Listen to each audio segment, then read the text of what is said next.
There is a specific kind of silence that falls over a crowded airplane when power shifts entirely. It isn't just quiet. It's a suffocating, terrifying vacuum. Beatrice Montgomery, a senior flight attendant who prided herself on controlling her first-class cabin with an iron fist, was about to experience this silence firsthand. She thought she was putting a family in their place. She thought she held all the cards. But as the heavy cabin doors swung back open and 3 men in tailored suits flashed gold federal shields, Beatrice's blood ran cold. The man she had just spent 10 minutes publicly humiliating wasn't a nobody. He was the one man who could end her entire world. Beatrice Montgomery viewed herself not as a flight attendant, but as the supreme gatekeeper of the skies. For 18 years, she had walked the aisles of Oceanic Airlines' flagship Boeing 777s, curating an atmosphere of exclusive luxury on the transatlantic route from New York's JFK to London Heathrow. To Beatrice, first class wasn't just a seating arrangement. It was a sanctuary for the elite, a private club where she decided who belonged and who was merely trespassing. She was a woman of rigid standards, her blonde hair pulled back into a severe, immovable French twist, her uniform tailored flawlessly to her frame. She judged her passengers the moment they stepped onto the jet bridge.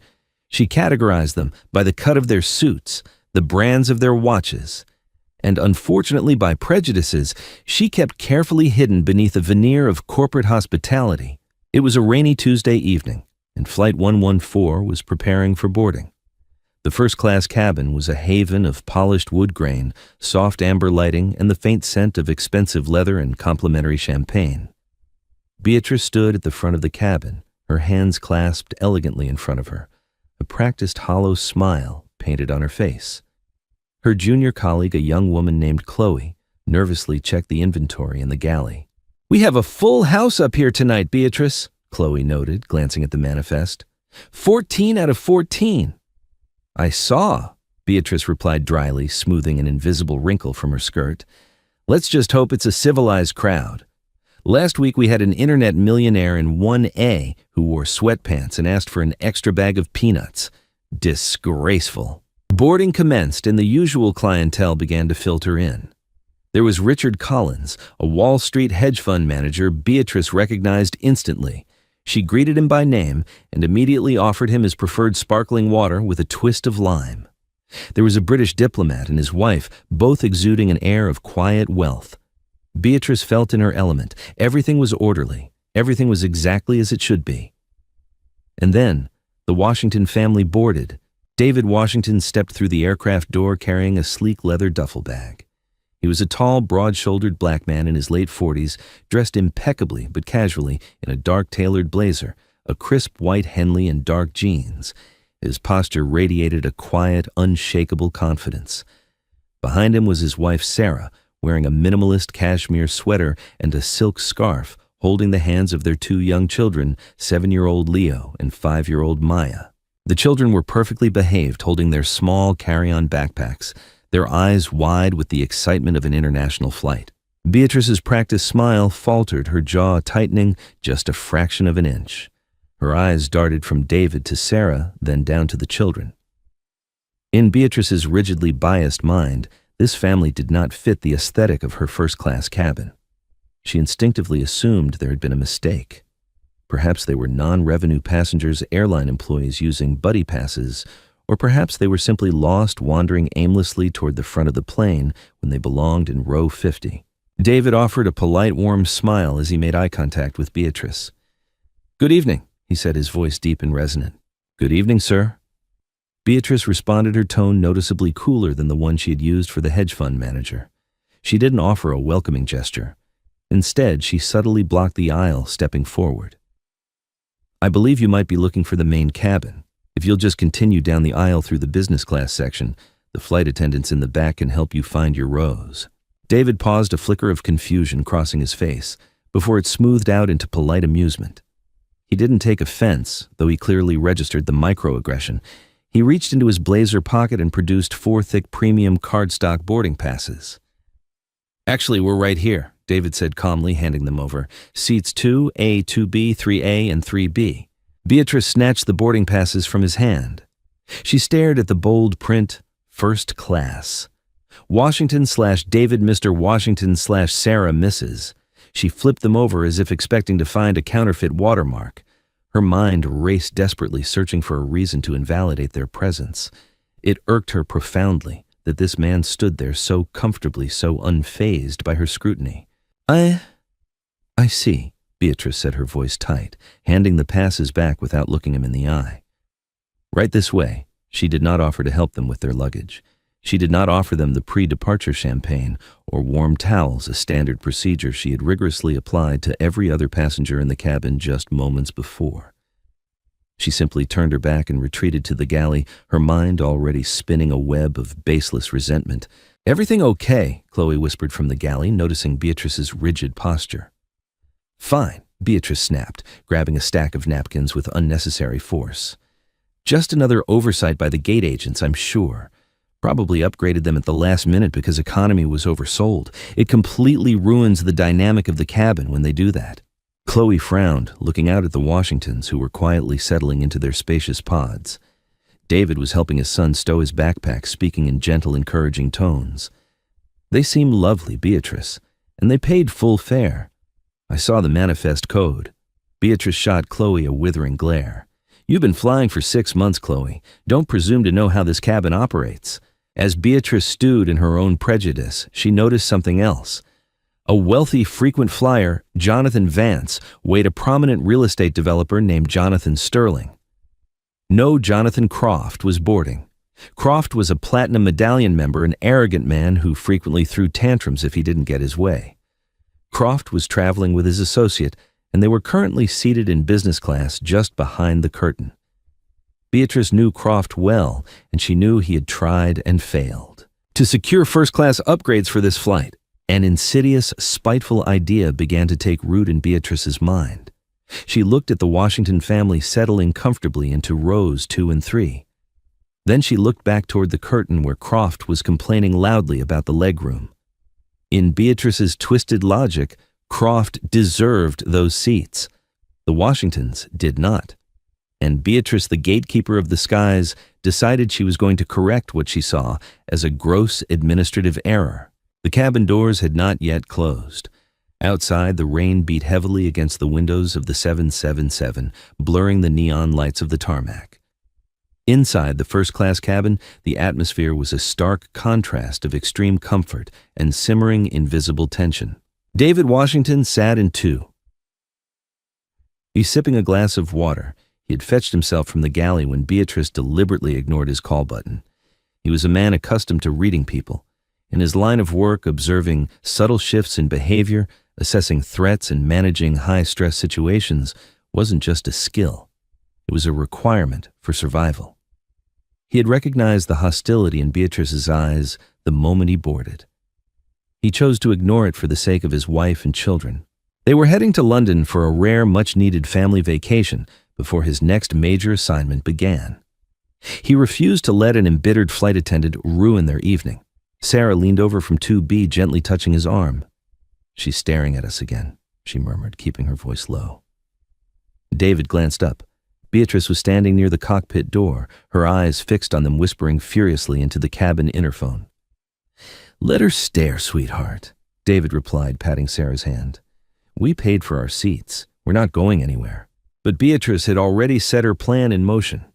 She had called the gate agent a harried young man named Kevin, demanding to know if there was a glitch in the system regarding seats 2A through 3B. When Kevin confirmed the tickets were legitimate and fully paid, Beatrice blatantly lied to him. "Kevin, I have a massive security issue up here," Beatrice whispered into the phone, turning her back to the cabin. "The seats are malfunctioning. The recline mechanisms on 2A, 2B, 3A, and 3B are completely broken, and the oxygen mask panels look tampered with. It's a safety hazard. I need to move these passengers to economy immediately, and I need you to authorize an emergency seat swap so I can put Mr. Croft and his associate up here. They've signed waivers for broken seats before." It was a staggering, audacious lie. Kevin, overwhelmed with the delayed boarding of a 300-passenger aircraft, didn't have the time or authority to walk down the jet bridge and inspect the seats himself. "Beatrice, you can't just bump full-fare first-class passengers to economy over a mechanical issue without a massive compensation package." Kevin warned over the static of the line. Maintenance has to clear it. Pinta, I don't have time for maintenance, Kevin.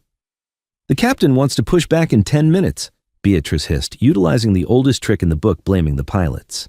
Just alter the manifest. I will handle the passengers. It's an FAA compliance issue now. Without waiting for his confirmation, she slammed the phone back into its cradle. She took a deep breath, smoothing her uniform once more. She felt a surge of adrenaline, a toxic high of power. She was about to put these people in their place. Beatrice marched down the aisle, her heels clicking sharply against the carpet. She stopped directly beside David's seat, looming over him with an expression of manufactured pity, masking her deep-seated arrogance. "Mr. Washington?"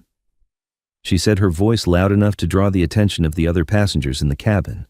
David looked up from his tablet, removing his reading glasses. "Yes. Is there a problem?" "Unfortunately, yes," Beatrice said, clasping her hands. "There has been a severe ticketing error coupled with a mechanical failure regarding your specific pod cluster.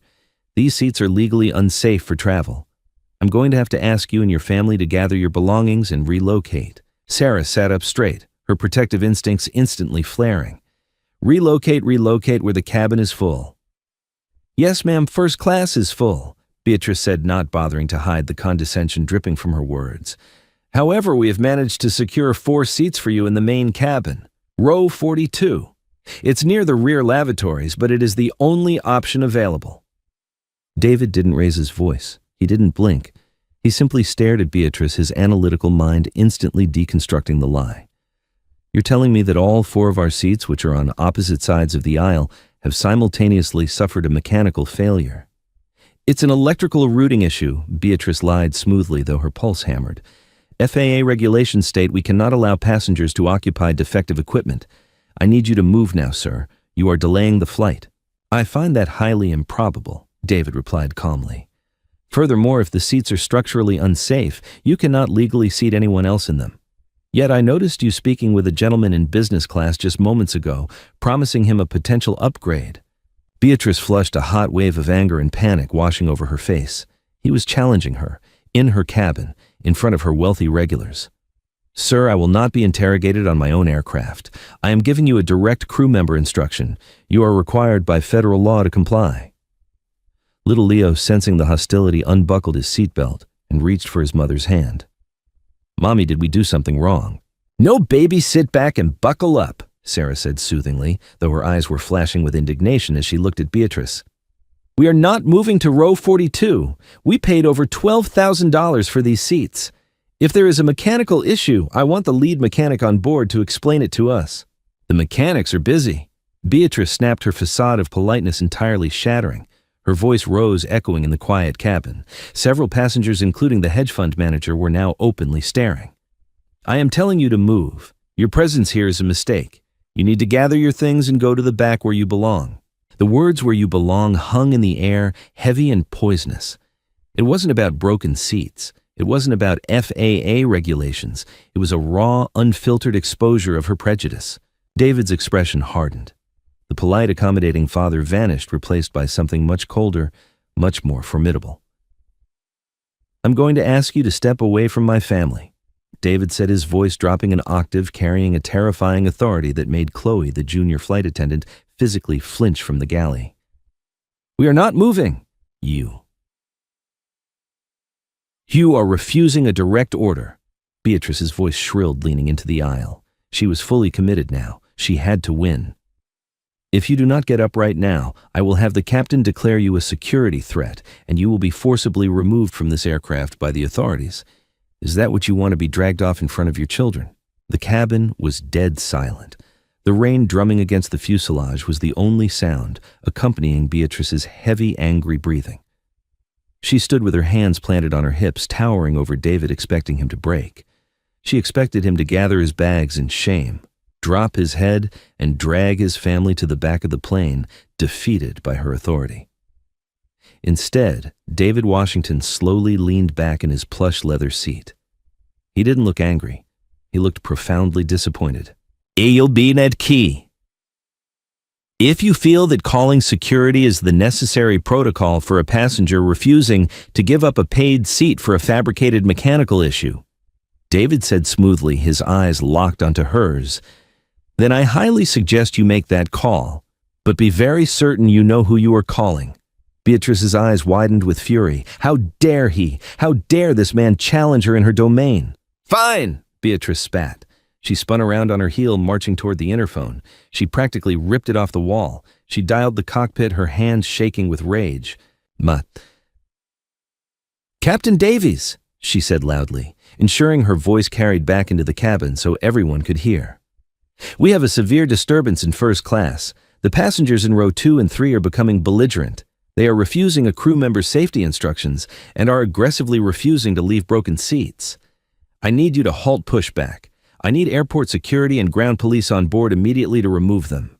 From the galley, Chloe stepped forward, her face pale. Beatrice, please, you can't do this. There's nothing wrong with their seats. I checked them myself during the pre-flight. Shut up, Chloe, Beatrice hissed, covering the mouthpiece. You are a junior. You do not speak to me. If you cross me on this, I will make sure you are fired before we land in London. In his seat, David pulled out his cell phone. Flight mode was not yet required. He dialed a number, holding the phone to his ear. He spoke very quietly, so quietly that Beatrice couldn't hear him from the galley, but Sarah heard every word. Thomas, David said calmly into the phone. I'm on Oceanic 114 at gate B22, JFK. We have a situation. A flight attendant is attempting an illegal offload and has just summoned airport police. I need you to intercept. He paused, listening. No, the family is fine. Just standard bigotry dressed up as protocol. Handle it before local PD makes a mess of the jet bridge. David hung up, slipping the phone back into his pocket. He turned to his son, who was looking wide-eyed and frightened. It's okay, Leo. We're just waiting for some friends of Daddy's to come clear up a misunderstanding. Within 5 minutes, the atmosphere on the plane shifted from luxurious anticipation to tense imprisonment. The captain made an announcement, his voice crackling over the PA system. Ladies and gentlemen, this is your captain. We apologize for the delay. We are currently dealing with a security issue in the forward cabin and are awaiting local authorities. Please remain in your seats. Beatrice stood at the front of the cabin, arms crossed, staring daggers at the Washingtons. She felt triumphant. She had won. The authorities were coming. These people would be humiliated. Perp walked off the aircraft in front of everyone, their luggage thrown onto the tarmac. She would then gracefully invite Mr. Croft from business class to take his rightful place, proving to everyone that she protected the sanctity of first class. The heavy thud of footsteps echoed down the jet bridge. Beatrice moved to the aircraft door, a smug, vindictive smile spreading across her face. She prepared her speech for the Port Authority police, ready to describe how threatening and aggressive the black man in 2A had been. The heavy metal door of the 777 swung open, but it wasn't the blue uniforms of the Port Authority Police Department that stepped onto the aircraft. It was 3 men. They were dressed in immaculately tailored dark suits, their earpieces discreetly coiled behind their sore necks. Their posture was rigid, their eyes scanning the cabin with a cold, predatory efficiency that made Beatrice's smug smile instantly evaporate. They did not look like airport security. They looked like ghosts who had just kicked down the door to reality. The lead man, a tall, severe-looking individual with salt and pepper hair, stepped directly into Beatrice's personal space. Are you the Port Authority? Beatrice asked, her voice suddenly sounding very small, very fragile. I called for the police to remove a disruptive passenger. The man didn't look at her. He didn't even acknowledge her question. He simply reached into his breast pocket and produced a sleek leather wallet. He flipped it open right in front of Beatrice's face. The gold badge gleamed under the amber cabin lights. Next to it, the bold blue letters read, Federal Bureau of Investigation. Special Agent Thomas Harrison, FBI. The man said, his voice like grinding granite. Who authorized you to ground this aircraft? Beatrice froze. The blood drained from her face so fast she felt dizzy. The oppressive silence slammed into the cabin. No one moved. No one breathed. I didn't, Beatrice stammered, her mind short-circuiting. The FBI. Why was the FBI here for a seat dispute? There is a passenger. He is refusing to comply. He's in seat 2A. Agent Harrison finally looked at her. His eyes were devoid of any warmth. You mean the passenger you just attempted to illegally remove from this flight? He stepped past her, brushing her shoulder aside as if she were nothing more than a curtain. The other two agents followed, forming a protective wedge as they moved down the aisle. Beatrice turned, her breath catching in her throat, watching in absolute paralyzed horror. Agent Harrison stopped at row 2. He didn't pull out handcuffs. He didn't reach for his weapon. Instead, the severe, terrifying FBI agent stood at attention, gave a sharp nod of deep respect, and said, "Deputy Director Washington, we intercepted the local police at the gate. The perimeter is secure. How would you like us to proceed with the flight crew, sir?" Beatrice felt her knees buckle. She grabbed the edge of the galley counter to stop herself from collapsing. Deputy Director. She hadn't just harassed a wealthy passenger. She had just initiated a fraudulent security threat against the Deputy Director of the Federal Bureau of Investigation. And as David Washington slowly stood up from his seat, turning his calm, piercing gaze toward the front of the cabin, Beatrice knew with terrifying certainty that her life in the sky was over. The silence in the first-class cabin of Flight 114 was no longer just tense. It was absolute, crushing, and entirely directed at Beatrice Montgomery. The words, Deputy Director, echoed in her mind like a death knell. David Washington remained standing, his posture relaxed but commanding. He didn't look triumphant or boastful. He simply looked like a man who had finally decided to stop indulging a petty tyrant. He nodded to Agent Harrison. "Thine try." The flight crew is not the issue. Thomas David said, his voice calm, cutting through the stunned quiet of the cabin. The junior attendant in the galley has been perfectly professional. The captain is simply responding to what he was told. The issue lies entirely with this senior attendant who has falsified a mechanical failure and initiated a fraudulent security threat to illegally downgrade my family. Agent Harrison's icy gaze snapped back to Beatrice. The two agents flanking him shifted their stances, their hands resting neutrally but intimidatingly at their waists. "Is this accurate, ma'am? Did you falsify a mechanical issue on a commercial aircraft?" Beatrice stuttered, the polished, arrogant facade she had worn for 18 years shattering into a million irreparable pieces. "There was a miscommunication. I thought I saw a spark from the seat motor. It was a safety precaution. I was protecting the passengers." A spark. A new voice boomed from the front of the cabin. Captain William Davies, a 30-year veteran of Oceanic Airlines with a thick silver mustache and a zero-tolerance policy for cabin drama, stepped through the cockpit door. He had heard the commotion and the word FBI over the open interphone line. He looked at the federal agents, then at David Washington, and finally settled a furious glare on Beatrice. "You told me over the interphone that you had belligerent passengers refusing safety instructions."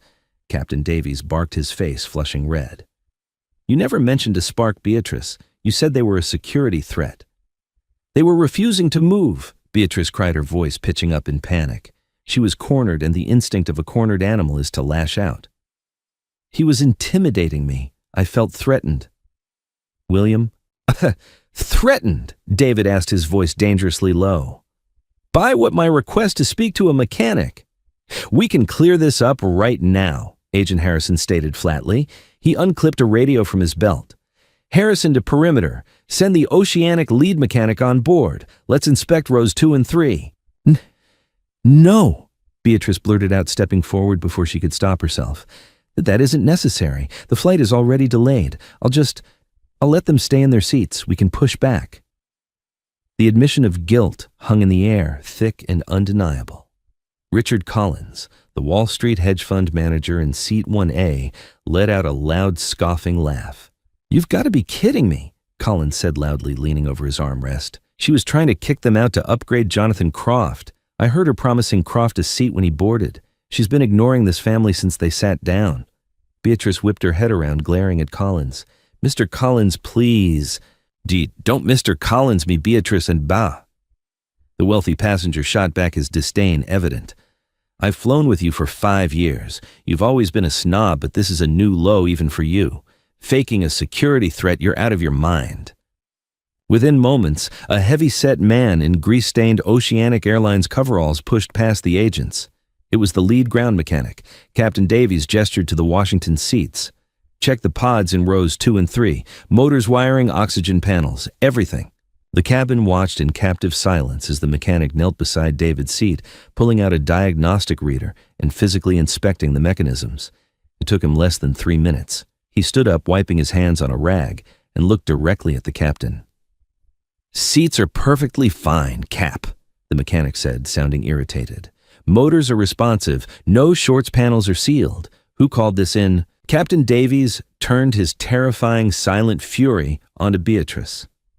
Falsifying a mechanical issue wasn't just a fireable offense, it was a violation of Federal Aviation Administration regulations. It grounded planes. It cost airlines hundreds of thousands of dollars in delays and missed connections. "Agent Harrison," Captain Davies said, his voice deadly calm. "Oceanic Airlines formally withdraws the security complaint against the Washington family. The delay is entirely the fault of our crew." Harrison nodded, his expression unreadable. "Understood, Captain. However, a false report of a security threat on a commercial aircraft crossing international lines is a federal matter. Miss Montgomery, I need you to step off this aircraft. Now." The reality of the situation crashed over Beatrice like a physical blow. "Step off, I'm the lead flight attendant. You can't take me off my own flight." "You are no longer the lead flight attendant." A sharp, authoritative voice echoed from the jet bridge. The passengers craned their necks to see a man in a crisp navy suit stride onto the plane. His face was instantly recognizable to anyone who read aviation business news. It was Robert Isom, a high-ranking executive who had recently taken over as Oceanic Airlines' chief operating officer.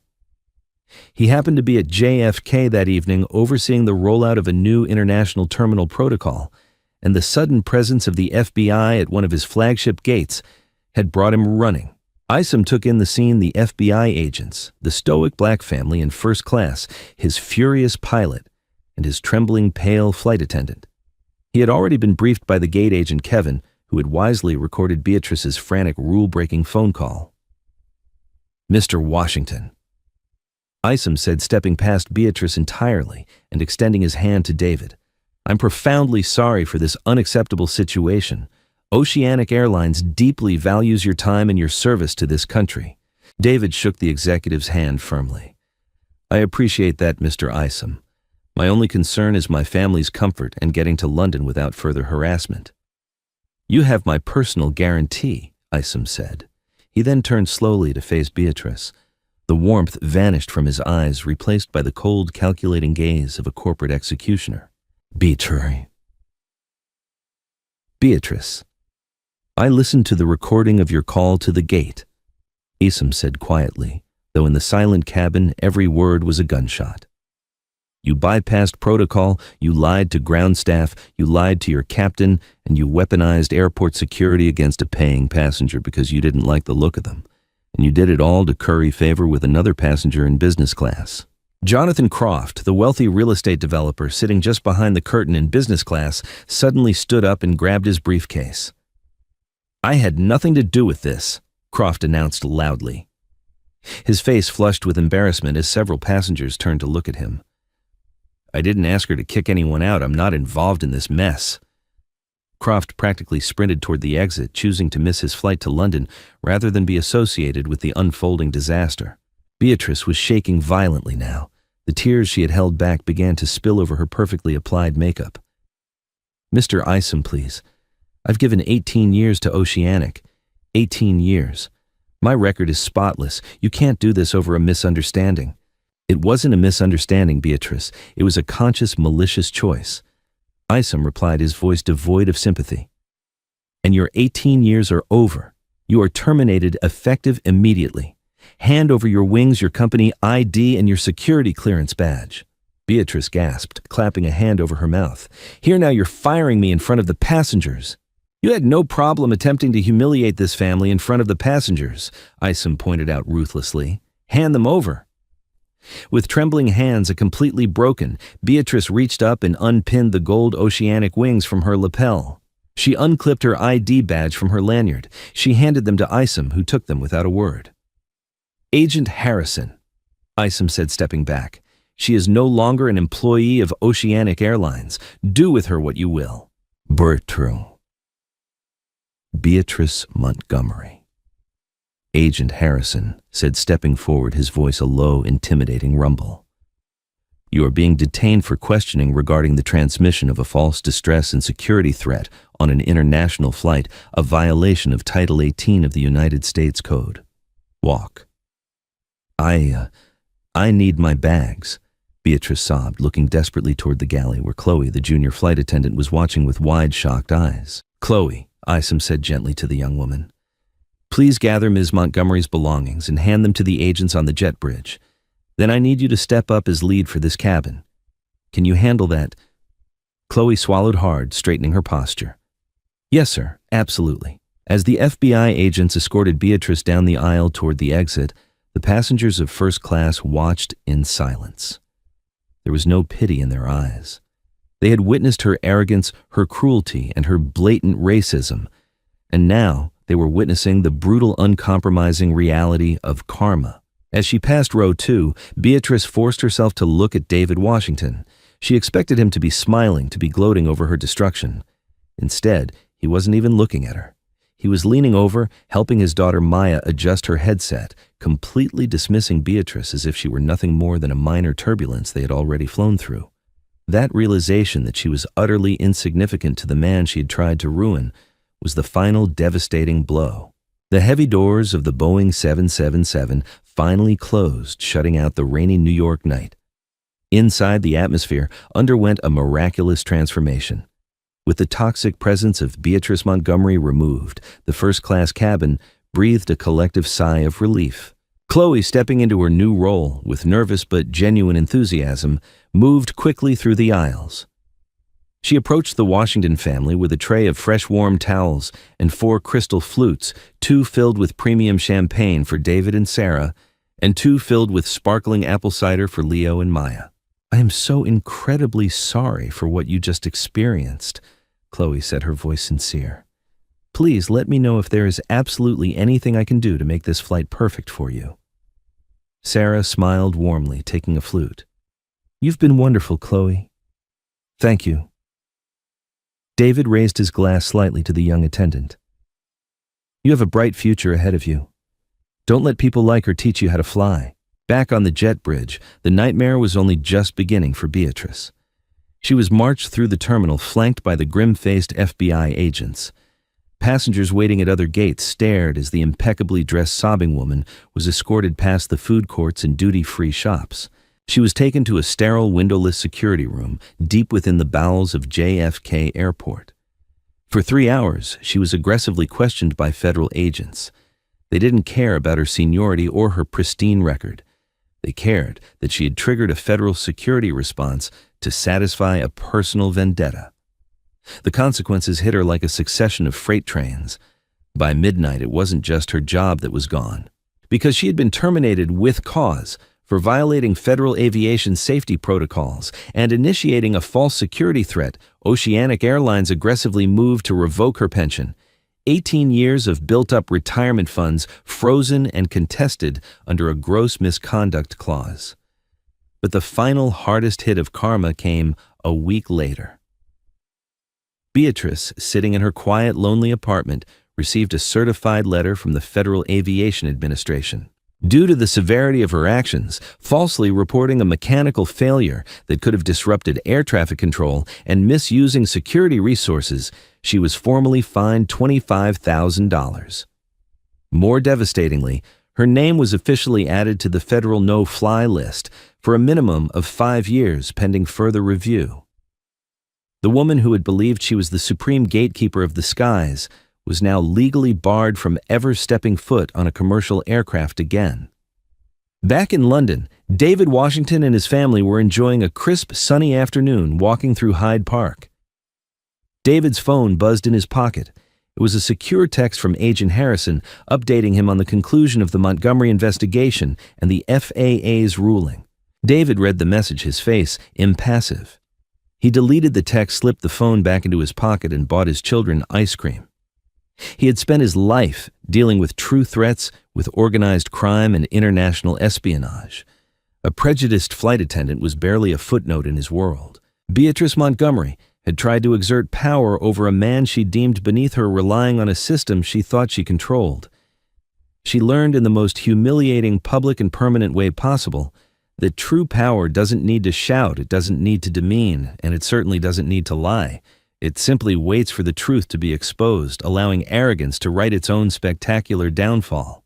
The interrogation room in the depths of JFK's Terminal 4 was a masterclass in psychological discomfort. It was a stark 12 by 12 box constructed of cinder blocks painted an institutional soulless beige. A single fluorescent tube hummed aggressively overhead, casting harsh, unforgiving shadows across the scratched metal table. There were no windows, no clocks, and no sense of the outside world. For Beatrice Montgomery, a woman whose entire identity was built on curating luxury and commanding respect in the gilded cabins of first class, this room was a literal purgatory. She sat in a rigid plastic chair, her tailored Oceanic Airlines uniform suddenly feeling like a suffocating costume. Her perfectly pinned French twist had begun to unravel stray blonde hairs clinging to her damp forehead.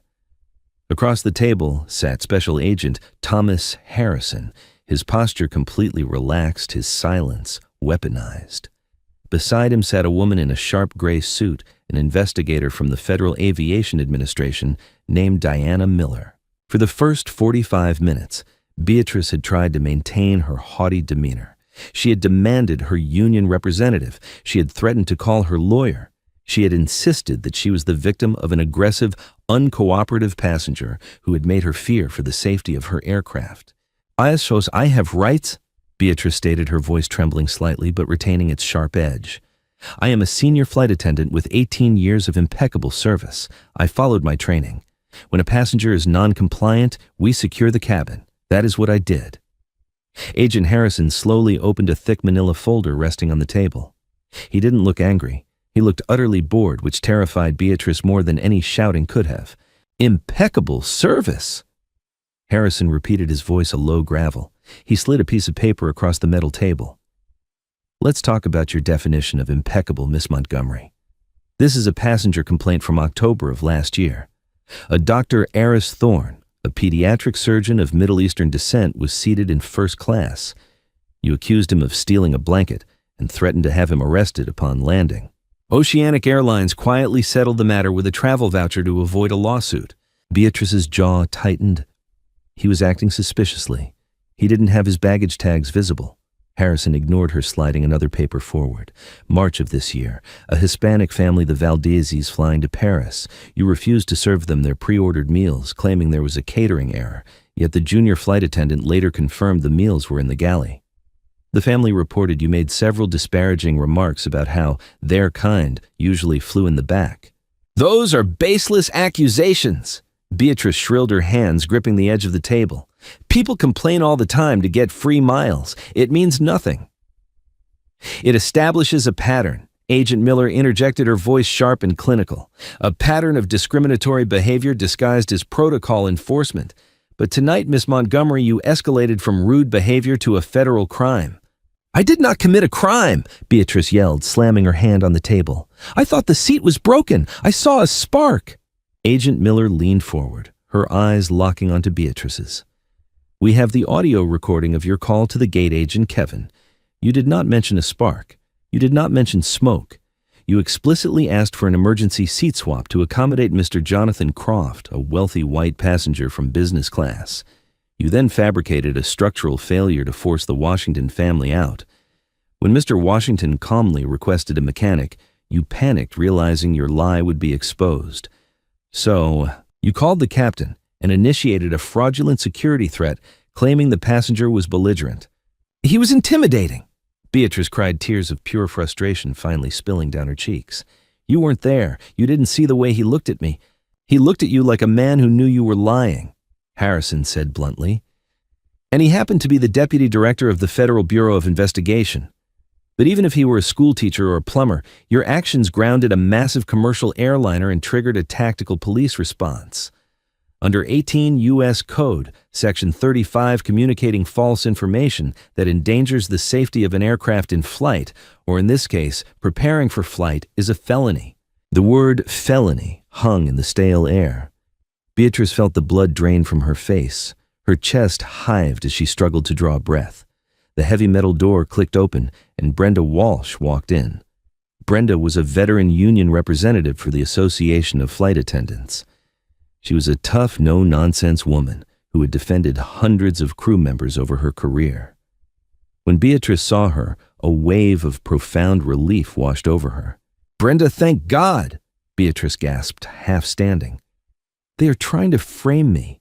Robert Isom fired me on the spot. You need to file an emergency grievance right now. They've violated my union rights." Brenda didn't look at Beatrice. She walked over to Agent Harrison and extended her hand. "Agent Harrison, Investigator Miller, I'm Brenda Walsh, AFA representative." "Me, Ms. Walsh." Harrison nodded. "We have the gate audio, the captain's statement, the lead mechanic's diagnostic report, and statements from 7 first-class passengers. I strongly suggest you review them before you advise your client." Brenda pulled out a pair of reading glasses and spent the next 10 minutes silently reading the transcripts and reports. The only sound in the room was the rustle of paper and Beatrice's ragged breathing. Beatrice waited for Brenda to slam the file shut to demand her reinstatement, to threaten a massive union walkout. Instead, Brenda took off her glasses, folded them carefully, and placed them in her purse. She looked at Beatrice, her expression a mix of disgust and profound pity. "Beatrice," Brenda said quietly, "you called in a fake security threat against a black family to upgrade a millionaire because you didn't think they belonged in first class." "I was protecting the cabin," Beatrice pleaded. "You lied to your captain. You lied to ground control. You jeopardized the airline's FAA compliance." Brenda continued, her voice hardening. "The union is here to protect workers from unfair labor practices. We do not and will not protect members who weaponize federal security protocols to enforce their own racist prejudices." "You can't do this. I pay my dues. You have to defend me," Beatrice screamed, panic completely overtaking her. "Your termination was with extreme documented cause," Brenda said, stepping back toward the door. "The AFA will not be filing a grievance on your behalf. You are entirely on your own, Beatrice. I highly suggest you stop talking and hire a criminal defense attorney." Brenda Walsh turned and walked out of the room, the heavy metal door clicking shut behind her. With that single click, Beatrice's safety net, her career, and her entire identity were permanently severed. She was alone in the box, and the walls were closing in. By the time Beatrice was finally released from federal custody at 4 a.m., stripped of her security credentials, given a grand jury subpoena, and forced to take a humiliating yellow taxi back to her Upper East Side apartment, the world had already shifted on its axis. What Beatrice hadn't realized in her frantic attempt to control the cabin was that Richard Collins, the hedge fund manager in seat 1A, was not just a wealthy spectator. He was a man who despised arrogance, especially when it delayed his schedule. When Beatrice had marched up to the Washington family to deliver her fabricated eviction notice, Collins had discreetly rested his smartphone on his armrest, the camera lens perfectly angled between the pod dividers. He had captured everything: the crystal-clear audio of Beatrice's condescending tone, her blatant lie about the mechanical failure, her threat to have David Washington dragged off the plane in front of his children. And most damningly, he captured the quiet, stoic dignity of the Washington family in the face of raw, unfiltered bigotry. Collins didn't send the video to Oceanic Airlines. He knew corporate HR would just bury it. Instead, at 1 a.m., while Beatrice was sweating in the interrogation room, Collins uploaded the raw, unedited 4-minute video to X, formerly Twitter and LinkedIn, tagging Oceanic Airlines, the FAA, and several major news networks. His caption was simple: "This is Beatrice Montgomery, lead flight attendant for at Oceanic Air Flight 114. Watch her fake a federal security threat to kick a black family out of their paid first-class seats. The man she threatened is the deputy director of the FBI. Karma is undefeated." By 7 a.m., the video had amassed 4 million views. Beatrice woke up at 9 a.m. on Wednesday to her phone buzzing so violently it vibrated off her nightstand. Her head throbbed from crying. She reached for the phone expecting a call from her lawyer. Instead, she saw 97 unread text messages and a barrage of news alerts. She opened the first text from a fellow flight attendant she considered a close friend. It read, Beatrice, what have you done? You're everywhere. Do not contact me again. Trembling. Beatrice opened the internet browser on her phone. Her own face stared back at her from the front page of every major news outlet. CNN: Oceanic Airlines fires attendant after racist tirade caught on tape. The New York Times: FBI official targeted in first-class confrontation. Daily Mail: the gatekeeper from hell, first-class Karen, destroyed after messing with the wrong passenger. She clicked on a video link. There she was. Her voice, shrill and demanding, echoed through her quiet, empty apartment. Your presence here is a mistake. You need to gather your things and go to the back where you belong. Hearing it played back, divorced from her own internal justifications, the absolute venom in her words made her physically nauseous. The internet had already mobilized with terrifying efficiency. They had found her LinkedIn, her Facebook, her Instagram. They had found old posts where she complained about certain demographics ruining the prestige of flying. They had found the address of her apartment building. A loud, aggressive knock echoed from her front door. Beatrice crept to the peephole. The hallway was swarming. There were 3 television cameras, several reporters with microphones, and a glaring building superintendent. She was trapped. At noon, Oceanic Airlines went into full crisis management mode. Robert Isom, the executive who had fired her on the jet bridge, held a live press conference at Oceanic's corporate headquarters. He did not mince words, nor did he offer corporate platitudes. The actions of Beatrice Montgomery do not reflect the values of Oceanic Airlines, Isom stated firmly, looking directly into the cameras. Let me be unequivocally clear, she was not enforcing safety protocols. She was abusing her authority to enact a personal, racially motivated prejudice against a family who had every right to be on that aircraft. We have terminated her employment, revoked her pension under a gross misconduct clause, and we are fully cooperating with the FBI and the FAA in their criminal investigations. Isom paused, his expression hardening. Furthermore, Oceanic Airlines is implementing a complete overhaul of our cabin crew authority protocols. The days of a flight attendant using the threat of security as a weapon against paying customers are over. We deeply apologize to the Washington family, and we thank them for their incredible grace under pressure. Watching the press conference from her living room, Beatrice dropped her phone. It shattered on the hardwood floor. The reality of her situation was absolute. She wasn't just fired, she was a national pariah. Her 18 years of climbing the social ladder of building a pristine, untouchable reputation had been incinerated in exactly 4 minutes of video. She had no job, no pension, no union, no friends, and a federal indictment hanging over her head. 6 months after the incident on Flight 114, the world had moved on, but Beatrice Montgomery remained trapped in the wreckage of her own arrogance. The plea deal had saved her from a federal penitentiary, but it had sentenced her to a different kind of prison. She was handed 3 years of federal probation and 400 hours of community service. Her assignment, sanitation duty at a municipal park located directly under the flight path for JFK's runway 4 left. Every 10 minutes, the deafening roar of a jet turbine would force Beatrice to pause her work. She would look up, gripping a plastic trash picker with blistered hands, watching the sleek silver bellies of commercial airliners soaring into the clouds. It was a visceral daily reminder of the gilded kingdom she had thrown away. The FAA's $25,000 fine, combined with the loss of her corporate pension, had thoroughly devastated her finances. Her luxurious Upper East Side apartment was gone, replaced by a cramped, dimly lit studio in Queens that smelled faintly of mildew. She was completely blacklisted from the aviation industry, and thanks to her viral infamy, entirely unemployable in any customer-facing role.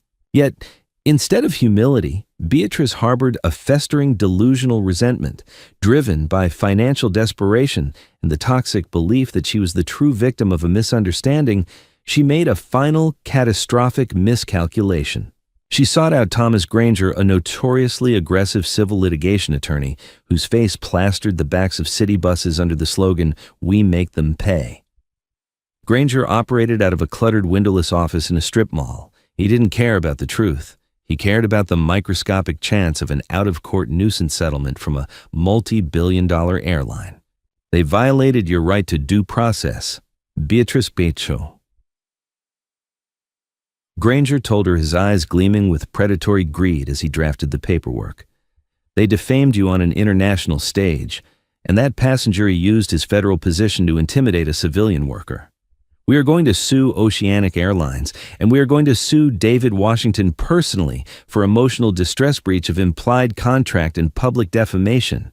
It was a legal suicide mission, but Beatrice, blinded by a desperate need for vindication, eagerly signed the retainer. The summary judgment hearing took place on a bitter Tuesday morning in a federal district courthouse in Lower Manhattan. The sheer grandeur of the courtroom, the high oak-paneled walls, the polished marble floors, the heavy scent of lemon oil and institutional authority made Beatrice feel impossibly small. She sat at the plaintiff's table, a hollow shell of the pristine, terrifying gatekeeper she had once been. Her blonde hair, once pulled into an immaculate French twist, hung limply around her shoulders. She wore an ill-fitting, off-the-rack gray suit that seemed to swallow her thin frame. Across the wide center aisle sat the defense.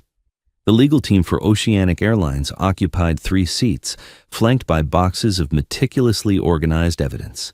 And seated next to them, representing himself, was David Washington.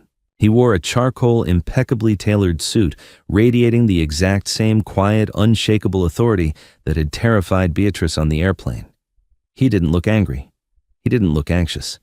He sat with his hands resting calmly on the table, reviewing a single sheet of paper. When Beatrice risked a glance at him, his eyes met hers for a fraction of a second. There was no hatred in his gaze, only a cold clinical observation, as if he were studying a uniquely destructive insect. The heavy wooden door behind the bench swung open, and the bailiff's voice boomed through the chamber. "All rise for the Honorable Judge Helen Carter." Judge Carter was a veteran jurist with 30 years on the bench, known for her brilliant legal mind and an absolutely zero-tolerance policy for frivolous litigation. She took her seat, adjusting her reading glasses as she stared down at the massive stack of filings before her. The courtroom held its collective breath. "Be seated," Judge Carter commanded. Her voice was sharp, cutting through the silence like a scalpel. She didn't ask for opening statements. She didn't invite Thomas Granger to the podium. She simply leveled a piercing glare directly at the plaintiff's table. "Mr. Granger."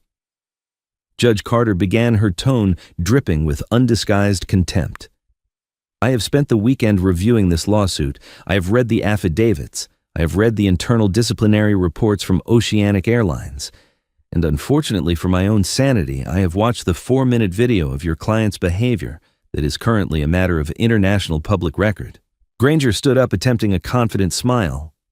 "Your Honor, if I may, the video lacks crucial context regarding the safety protocols." "Sit down, Mr. Granger, before I hold you in contempt of this court." Judge Carter snapped her gavel, cracking against the sound block with a terrifying bang. Granger immediately dropped back into his chair, his face flushing deep red. Judge Carter turned her formidable attention entirely to Beatrice. "Miss Montgomery, you pleaded guilty in a federal court to the misdemeanor charge of interfering with a flight crew. You admitted under oath to lying to your pilot, lying to ground control, and falsifying a mechanical failure. You initiated a fraudulent security threat utilizing local police and the FBI as your personal enforcers simply because you decided a black family did not fit your aesthetic standard for first class." Beatrice gripped the edge of the table, her knuckles turning white. "Your Honor, I lost my entire life over a mistake. They destroyed my reputation." "You destroyed your own reputation," Judge Carter's voice echoed off the high ceiling. "Your actions were recorded and verified.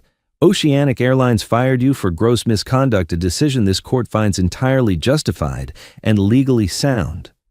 You attempted to use the immense power of federal aviation security to humiliate innocent people. And now, having faced the entirely predictable consequences of your own malice, you have the audacity to walk into a federal courthouse and demand financial compensation from the very people you victimized." The judge picked up the thick binder containing Beatrice's lawsuit and dropped it onto the bench. The heavy thud finalized the destruction of Beatrice's last hope. "This lawsuit is an insult to the judicial system," Judge Carter declared.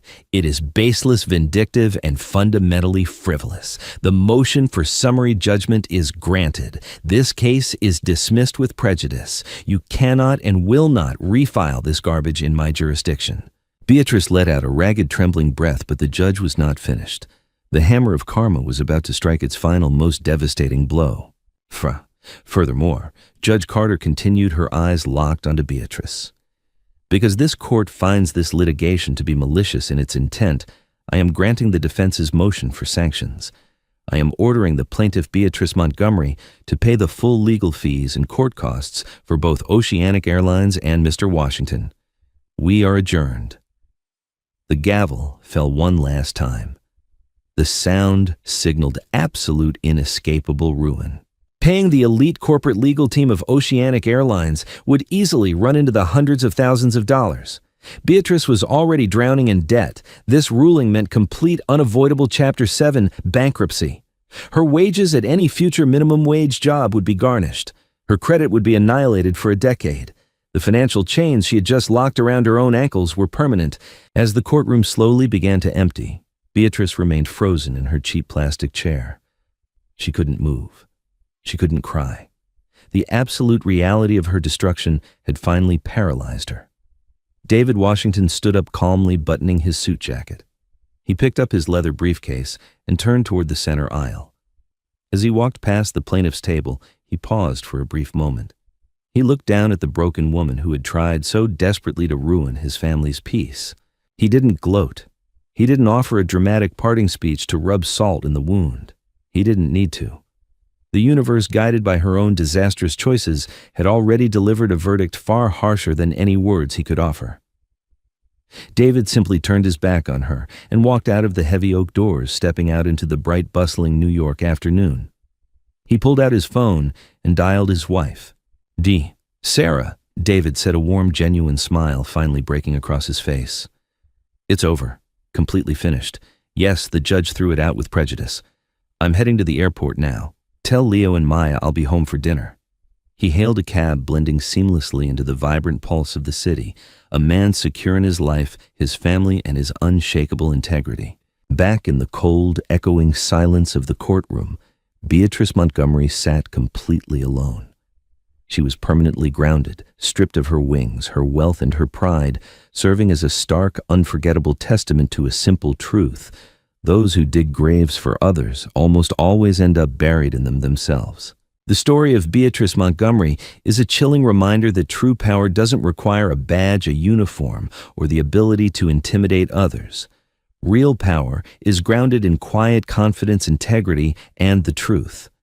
Beatrice thought she owned the skies, using her prejudice as a weapon to humiliate a family she deemed unworthy.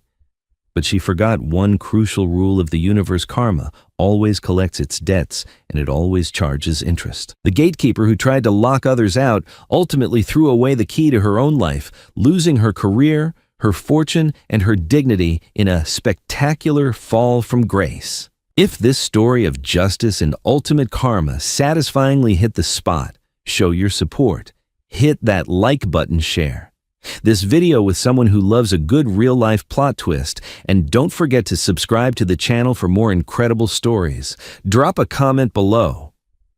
What would you have done if you were in David Washington's seat? Let me know.